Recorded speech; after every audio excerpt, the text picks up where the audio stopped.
Stop neglecting your Paragon boards. I did a massive deep dive and breakdown of the Paragon system in my last video, and when I applied my learnings to one of the strongest builds in the game, the results were staggering, you could say. This video will guarantee your Uber Lilith and all future boss kills. Now you may be looking and saying, well, Lucky, this is just another Twisting Blades build. Well, not entirely true. This build is so strong now that you could throw in just about any core skill and be able to achieve the same results. Here you can see me doing the fight with rapid fire.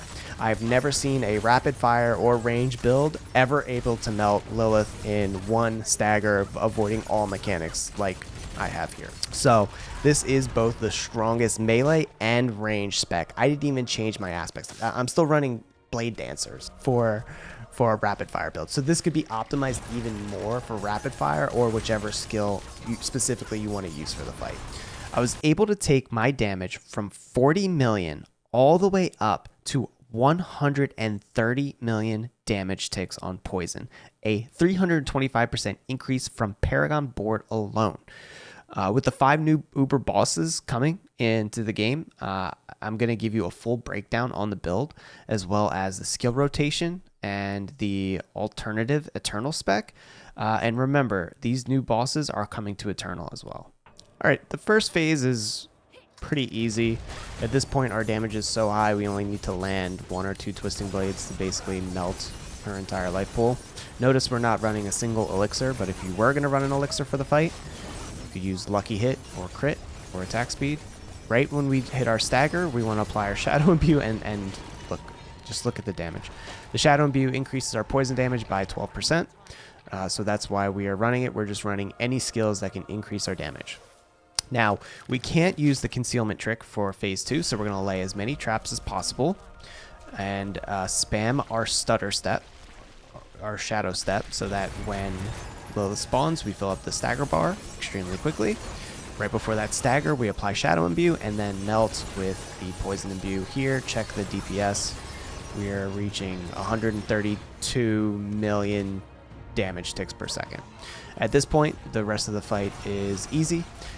You just fill up the stagger bar around very close to the full bar. At this point, if you're carrying one of your buddies, you can invite them into the game. They could join in and receive the Lilith quest. We do this on stream for any of our followers over on Twitch or subscribers to the YouTube channel. We do free carries, and I intend, now that I've respec'd back to poison, to be doing more of these. So if you are still not able to get the kill, you're more than welcome to join and get a kill that way. So here we lay 1 poison trap at the end, finish off the stagger bar, and this is how you can avoid all of the phase 2 mechanics. Once you stagger her right at the end, she will not do any other mechanics. She will die right after the stagger bar is done, and there's the build. So you'll notice that the gear is the same as it always has been. The only difference is the Paragon board. So let's review. Before we get into the Paragon board, I want to explain a little bit about how damage works on poison. Your normal additives mostly all work the same, except for a few key additive damage types, specifically core and cutthroat damage, which act as multipliers instead of additive damage boosts. So you'll see for the Paragon board especially, we are focusing on core and cutthroat damage. In addition to that, the majority of the additives work the same, but there is one which is just your percentage to damage, which is a 2 times additive damage effect. So it's not a multiplier, but your all damage gets added in twice. So vulnerable damage works the same as before, and one thing to consider is that your critical strike damage does nothing for poison. So critical strike damage, not important. We are de-emphasizing that and then emphasizing all of the multiplicatives and the double dip additives for our Paragon board. So here is the Paragon board, and again, I highly recommend you check out the video where I go over every Paragon board and all of the glyphs and everything to craft this, because all of the research I did from that video was how I was able to craft this board. This is the most damage that you could possibly get. We increased a build that was already considered to deal the most damage by 400%. So here you can see right off the bat, we're focusing on cutthroat. Cutthroat damage with Closer, getting all the dexterity we can here, going up through damage. All these little damage nodes are really great because they're double additives. Here you can see we come up and we immediately grab Cunning Stratagem. Cunning Stratagem has a ton of core skill damage.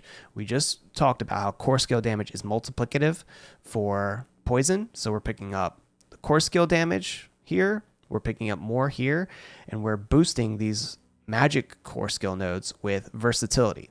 Versatility is giving us an additional 31% core and this boost to non-basic and non-core, which is increasing our poison imbuement even more. Go up around the side. Here we're going to grab our vulnerable damage. There's a ton of vulnerable damage in the exploit weakness board. Again, this is going to be a multiplier. This would be great for any board. We've got a ton of damage here, and we're putting in the Bane glyph because there's a decent amount of strength surrounding the vulnerable node, and getting the minimum requirement so that we can have the double damage percentage chance. And then this is also a decent additive boost. So any additional strength you could pick up, if it's not too far away, gives you some nice additive damage. Here, just more vulnerable damage. And then we're going to pick up the exploit weakness legendary node. Here we can come down and grab efficacy on our no witness board. Efficacy is just going to give us a huge boost to this damage node. This is a double dip additive knowledge. It's so cheap, especially with efficacy here, because you are boosting the intelligence from the knowledge node to hit your requirement with ease. Basically, you don't need anything else in order to hit your efficacy requirement to get the imbuement 20%. This is a 20% multiplicative damage boost from efficacy on your poison imbuement as well. And we're going to come off to the side here and grab the cheap shot board. This is great for crowd control. We're actually not grabbing the legendary node here because this is a boss build, so we don't expect there to be many enemies nearby that are crowd controlled, but it would be still a 5% multiplicative if you were to grab it. We grab other damage elsewhere instead. So here we come up the side, grab more additive damage. Here's just more additive damage. We're putting in tracker here for another large amount of additive damage, as well as poison effects lasting longer. So effectively a 33% damage boost, especially for bosses where they last a little longer. They have a little higher life bars. The damage effects lasting longer are really great here. If you were going to use an aspect for mobs, then you probably wouldn't want that. But here we grab more damage. That's all additive. And then we come up to the Tricks of the Trade board. This Tricks of the Trade does not add to your poison damage, so we do not get it. But we grab some damage to elites, more additive damage, and we throw in the Control Glyph. This is a huge additive damage boost for our Control Glyph, because we know that the boss is staggered. They're considered crowd control, but they also are considered chilled and frozen when a boss is staggered. So a lot of people asked this in my previous videos, and that's why we grab control here. It'll be a multiplicative damage boost for your poison, as well as big additive damage. So damage all around. And this is my 7th board. So this is a 7-board Paragon, but we actually don't even grab a glyph here. We just go right for that 20% multiplicative boost on Eldritch Bounty, and we grab some big additive damage while we're at it. So here we're going to grab, a bunch of additive damage and then come up here to the top.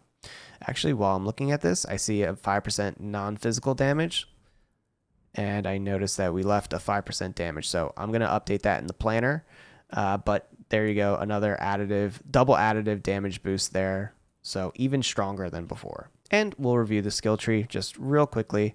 The skill tree focus was all on offense. So you'll see we drop some defensive nodes here.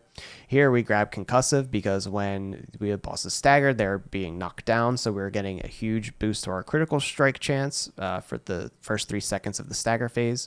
Here we are getting Methodical Shadow Step to help with our stun. Remember, we need to stun now in the second phase, so anything that helps with that is going to help our chances of clearing that second stage. I was doing it without elixirs every time, so Even if you're having trouble, just use an elixir. You'll be fine.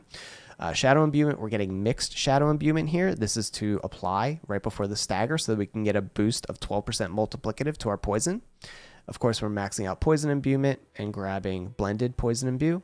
Here we're maxing deadly venom, precision imbuement, all for damage. Here's more damage, exploit and malice, and frigid finesse as well for more multiplicative damage boosts. Here we're grabbing a ton of lucky hit chance. This is to help with our procs for our bursting venoms, but this build honestly could probably do the fight without bursting venoms entirely. Trap mastery for more crit chance and close quarters combat. I'll go over the gear one more time and talk about what the alternatives for Eternal will be. So you're gonna basically be running everything that you see here. The only difference is you will not have access to these hearts. What does that mean for Eternal? It means that you are going to have a little bit harder of a time getting that stagger in on the second phase before blood boils spawn. So in order to counteract the loss of these 2 hearts, your damage is going to be fine. So don't worry about your damage.